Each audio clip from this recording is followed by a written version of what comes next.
Alright, so how you doing, boys? Hope you're doing well now. In today's video, already bringing back the Demon Lord RIMURU PvP videos, and I don't know, I just cannot seem to get enough of this unit. Unfortunately, we don't already have the Demon Lord RIMURU level 100. I've been absolutely struggling to find people to do these demon raids with, and honestly just don't have a lot of time to do them, but I mean, I'm sure even a level 90 this RIMURU will absolutely shred people.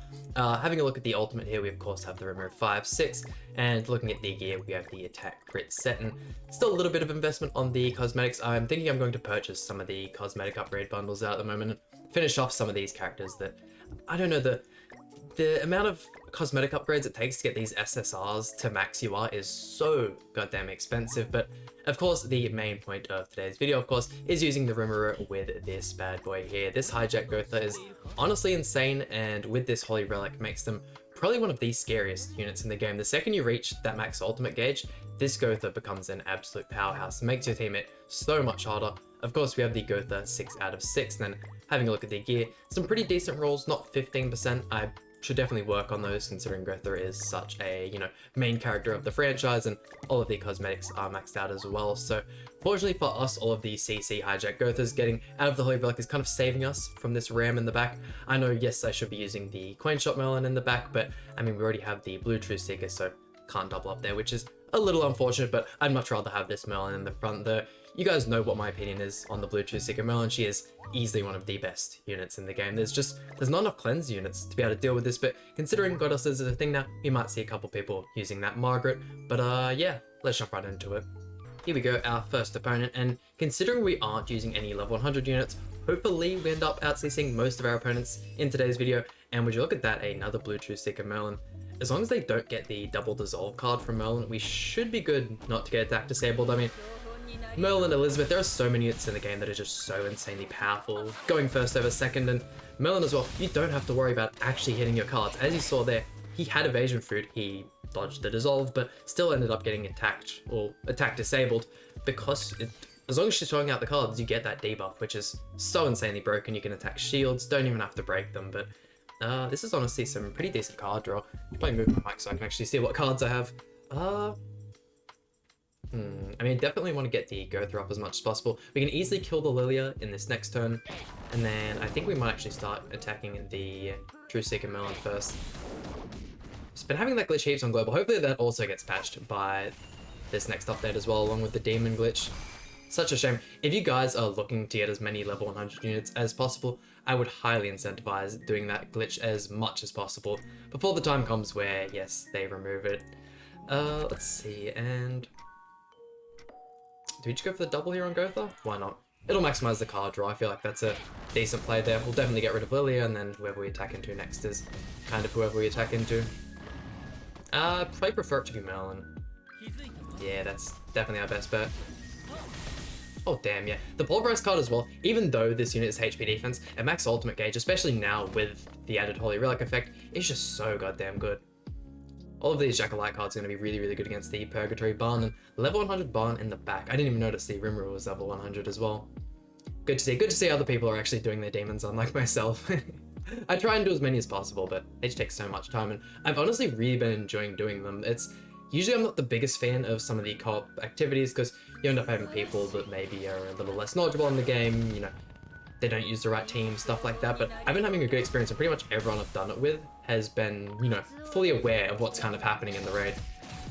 Losing the True Seeker there, which, I mean, the worst part is we're not even losing any cards. Although we've got a pretty good hand here, the way the cards are situated isn't the greatest in the world.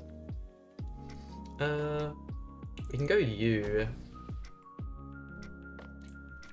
merge those, and that I think is the best play. That way we get the ultimate seal, get the ultimate as well, and then we can kill off the Blue True Seeker Merlin, minimizing another one of these cards. Yeah, look, that play kind of won us the game there. If we could get RIMURU ultimate as well, that at 5-6 along with max ult gauge on the GOWTHER would be sick. Oh, it looks like we keep the grey buff as well.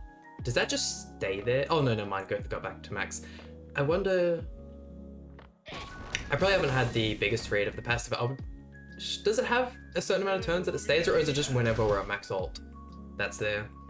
Goddamn, I really wish we could remove this ram from the back. Let's see, let's go 1, 2, and 3. Can we maybe kill Demon Lord RIMURU here? That'd be really... Oh yeah, we are definitely killing. Man, that Infect card is so insanely good.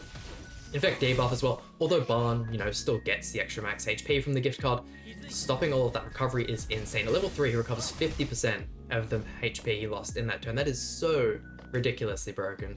Oh, okay. I'm really hoping we don't face a crazy amount of Barn teams in today's video. 321,000 CC with the Barn team. Surely he's using CC food, right? That does not sound right. For level 90, I mean, he could just be super maxed out. It looks like he's got Ludo Grace on the Terry, so I can imagine maybe he has these other characters 6 out of 6 for their Grace effects. Definitely gonna have to rely on us getting a good amount of attack disables as well. Let's go for this here. I think I might just chuck this out for the time being. Hopefully the Arthur drops his Nameless Dance in one of these up and coming turns and we can throw out the RIMURU cards, but yeah, keeping up our attack disables, keeping up our effects is going to be really, really important, and when we need it, building up enough of those Jack of Light cards that we can ult seal and level 2 seal, stuff like that. Because yeah, if the Barn gets a level 3 Heart Crusher, even if he doesn't get his ultimate, the match is simply over. Yeah, definitely getting close to those ultimates. Terry's already got his. Ugh, what a pain. Do you still ult seal at level 1? Let's see. Doesn't ult seal at level 1. Do we just take the Terry ultimate? What? I don't even know what the big green one, I believe, is 6. I mean, I think we kind of just lose here, do we? Let's go double attack into Barn, and then we will kind of throw out the Pulverize card as well. I'm not going to get the ult removal from the Pulverize card. Even with the extra Pierce buff on Millum, we just don't have enough attack power to kill, I believe. Terry getting those counters off. If he gets another counter as well, that is just an easy steal. Got Barn to at least half HP, yeah. The chances of us surviving this Terry ultimate are so low. Look at how much damage GOWTHER took there as well. Oh my. Maxed out cosmetics, almost 15% rolls. Terry is such an insanely good unit. I remember upon release having my doubts about him. Just on paper, he doesn't look ridiculously crazy, but man, in the Barn team is... I don't know how long it's going to be until this team becomes not meta, because all of these units synergize so well. They're not even the strongest units on their own. Just the way the team works, you just stomp even some of the newest teams, and damn, we're getting BM'd on as well. Hey, but trust a Barn player to have 320,000 CC with HP food. Oh my. Even these Ludo players don't have that much CC, and they're definitely using CC food. Let's see, let's go... Can we kind of get rid of King right off the bat? That'd be nice. Yeah, a lot of these teams, although the kind of teams we're versing right now are probably my favorite teams, the super offensive using Ludo, who is pretty much the Chad of Grand Cross. I feel like the way they've built his kit is so insanely good. Although the cards aren't the greatest, I feel like the Rupture is definitely useful. Upon release, I mean, he was just the perfect counter for Goddess Liz, so I'll forever love him for that. But yeah, no, these super offensive teams are so fun, and it's made it feel really weird using the new Light Elizabeth. I've been enjoying her so much, and she's really well designed unit.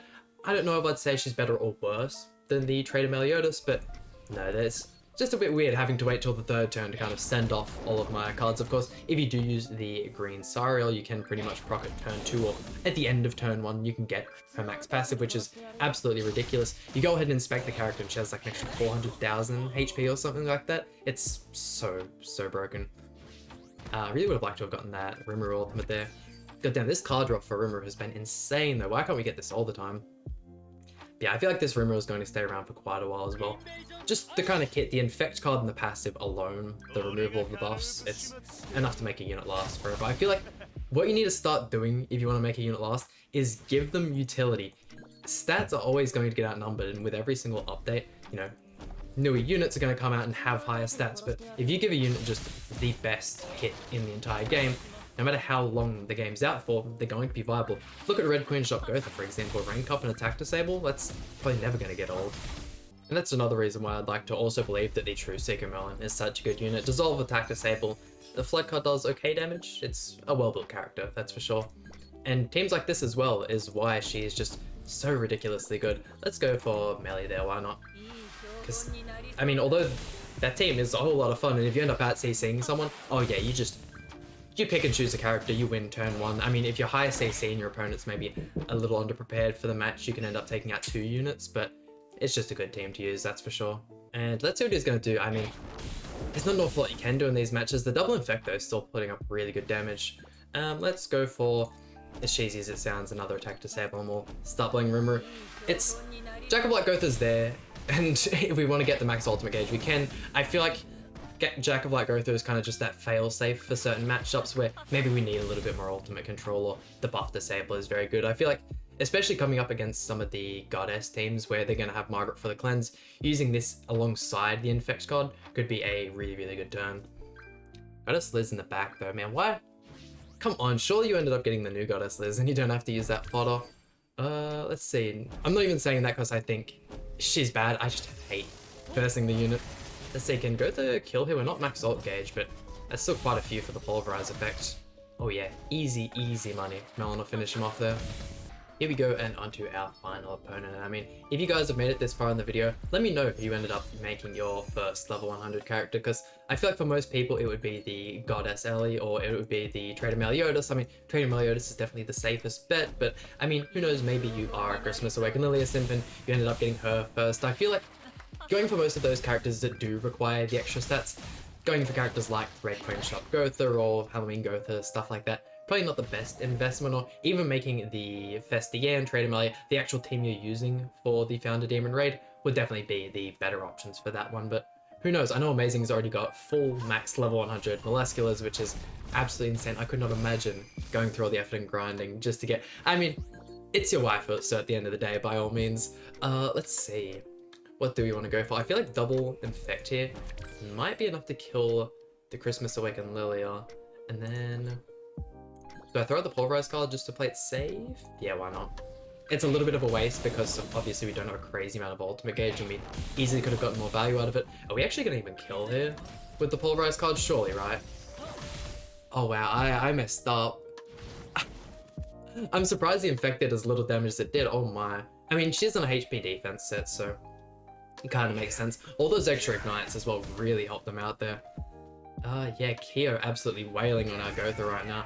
That's the one thing I would say about Jack of Light GOWTHER is they are just a little bit squishy for a utility character, but hey, that's alright. Lilia didn't get a crazy amount of health back. We can go one, and will this? Surely this finishes off Melee, right? Once again, there's even more ignites on us this time than there was last, so who knows, Melee could very easily survive this. I'm currently working on my Melee now. He is 95, and I think I'm like 10 mats away from getting him to level 100, so it's just mainly because I feel like most of the time I end up joining raids and we're shy just a tiny bit of damage. I know Arthur isn't the greatest character and I could probably have a couple extra dupe levels in my DN. If they just bring her back to be purchased for in like the Fest Coin shop, by all means I'd buy an extra 2 dupes for her. If they even brought her out on the banner to vote for, I feel like not bringing out DN and the Red Tamia was a huge miss for the 3rd anniversary, but hey, that's alright. Let's go 1, 2, 3, and that should finish off the Kyo there. Yeah, cannot get enough of this. Rimuru is such a well done character. Definitely like this Rimuru more than I like Terror and Release though, that's for sure. And there we go, that just about does it for today's video. If you guys have any team suggestions, maybe using the Rimuru alongside Elizabeth or anything along those lines, or even if you have more Ellie teams, by all means let me know in the comment section down below. But that just about does it for today's video. Hope you guys enjoyed. Please hit the like button, subscribe, really means a lot to me, and I'll see you guys for some more Grand Cross content.